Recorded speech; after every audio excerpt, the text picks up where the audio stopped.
အော်တန်လီကအသင်းကိုရှုံးရအောင်အာဆင်နယ်ဆိုတာမန်ယူမဟုတ်တာကွာပြည်သူများလုံးပဲမင်္ဂလာပါများဟင်းသာအိုင်ဘက်ကွန်ရှီကိုမောင်းဖိုက်စစ်ပရင်စားပိတ်ကနေအားလုံးကိုပြန်လည်ကြိုလိုက်ပါရစေ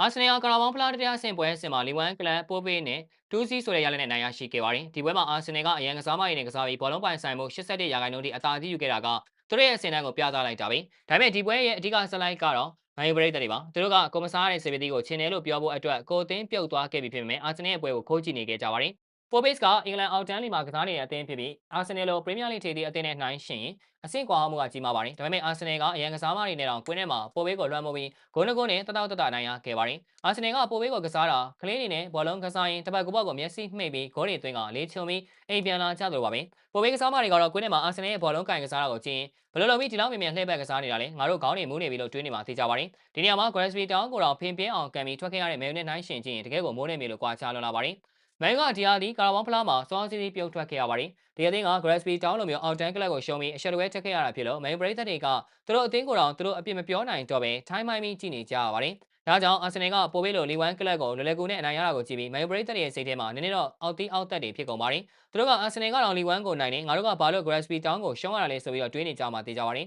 ။နောက်ပြီးကိုမစားရတဲ့စပီတီကိုချင်းတယ်လို့ပြောဖို့အတွက်စောင့်နေကြတာဆိုတော့အာဆင်နယ်ရဲ့တတရာနိုင်ပွဲကမန်ယူပရိသတ်ရဲ့ရင်ကိုခြေအစုံနဲ့စောက်ကန်လိုက်တယ်လို့ဖြစ်သွားလိမ့်မယ်ထင်ပါတယ်။ဒါပေမဲ့မန်ယူပရိသတ်တွေဆိုတာတမိုင်းမှာလေအကြီးဆုံးလူတွေပါဒါကြောင့်အာဆင်နယ်နိုင်ပွဲရသွားလို့အပြစ်ပြောမရတဲ့အစောမရှိရှိတာကြာကြံပြီးအာဆင်နယ်ရဲ့ပွဲတွေကိုခိုးကြည့်ပြီးတီဗီဖန်သားပြင်ကိုလက်ညှိုးထိုးကဟေးပိုဘေးကိုနိုင်တာကကြီးကြီးကျယ်ကျယ်လေးရှောက်ပြောနေကြမှာမလို့လားငါတို့သာဖာဂူဆန်ခေတုံးကဆိုရင်ဒီလိုလီဝမ်ကလပ်လောက်ကို9ဂိုးလောက်ထည့်လိုက်မှဆိုပြီးတော့တမိုင်းနဲ့ကင်ပေါက်ကြအောင်ပဲထင်ပါတယ်အာဆင်နယ်ပရိသတ်တွေရဲ့ရှေ့မှာပဲဒီလိုပြောကြမှာပါအိမ်ပြန်ရတဲ့ခေါင်းအောက်မှာမြိတ်တွေတုံနေရမှာသိကြပါတယ်မန်ပရိသတ်တွေရဲ့စိတ်ခံစားချက်ကိုနည်းနည်းလေးခွဲခြမ်းစိတ်ဖြာကြည့်ရအောင်ပါသူတို့အသင်းကတစ်ချိန်ကပရီးမီးယားလိဂ်မှာရွှေထီးဆောင်ခဲ့တဲ့အသင်းကြီးဖြစ်ခဲ့ပါတယ်ဒါပေမဲ့အခုချိန်မှာအသင်းရဲ့စွမ်းဆောင်ရည်ကတသက်မဲ့တည်းမရှိတော့ပါဘူးကရာဘောင်းဖလားမှာ Gresby Town လိုအောက်တန်းအသင်းကိုရှုံးပြီးပြုတ်ထွက်ခဲ့တာကပရိသတ်တွေနှလုံးသားကိုဓာတ်နဲ့ထိုးလိုက်သလိုပါပဲဒီအချိန်မှာအာဆင်နယ်ကပိုဘေးလိုလီဝမ်ကလပ်ကိုလွယ်တကူအနိုင်ရတာကိုကြည့်ပြီးမန်ယူပရိသတ်တွေရဲ့စိတ်ထဲမှာမနာလိုဖြစ်သွားတာကိုနားလည်ပေးလို့ရပါတယ်မန်ယူပရိသတ်တွေကအထိတ်ကရွှေထီးဆောင်ခဲ့တဲ့ဂုဏ်ယူမှုနဲ့အခုချိန်မှာထမင်းနဲ့မမှန်တာတွေကိုလက်မခံနိုင်ဘူးသူတို့ကလူကြီးတွေနဲ့စကားဝိုင်းထဲမှာပဲကြီးလှော်နဲ့ဝင်နိုင်ချင်ပေမဲ့အခုတော့ပဲကြီးလှော်တော့မကြံတော့ဘူးလို့ပြောရတော့မှာဖြစ်ပါတယ်